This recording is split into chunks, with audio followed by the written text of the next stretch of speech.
I recently purchased this electric milk frother on Amazon by New England Stores. This product has been so popular on Amazon and it wasn't very expensive at all. It comes in 3 different options, one with no stand, one with a stand, and one with a stand and a battery. This one is the with stand option.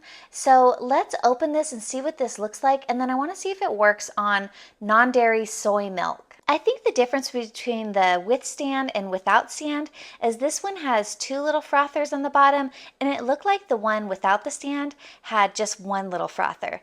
The 1 little frother one has sold over 8,000 units this month alone, so this has got to be good. And you can get one that already has a battery, but I chose not to do that because I already have a lot of batteries at home. So this one takes a AA battery, actually 2 AA batteries. Now this one has an on and off switch. Okay, and be sure to read the instructions because you actually have to put one battery upside down. And here's the moment of truth. Ooh, it works. Okay, I have about 5 ounces of soy milk in here. Let's see what happens.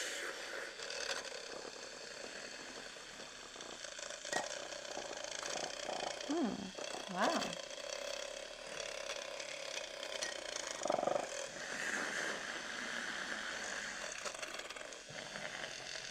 Okay, when you touch it to the bottom, it doesn't like that. But is it getting foamy? Sort of. Let's see. Whoa, it totally foamed up. Look at that. Cold soy milk. That's awesome. Wow. This is a great tool. I've been wanting to buy one of those electric milk frothers that are more expensive, and this one was really cheap and just foamed up all of this soy milk. So highly recommended. And I just heated up some milk. Let's see if this actually froths warm milk.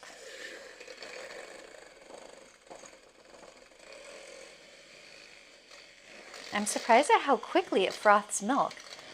Look, it's been just a few seconds and it is frothing warm milk. Awesome. Wow, this is amazing. Look at that. In less than 30 seconds, it's frothing this milk.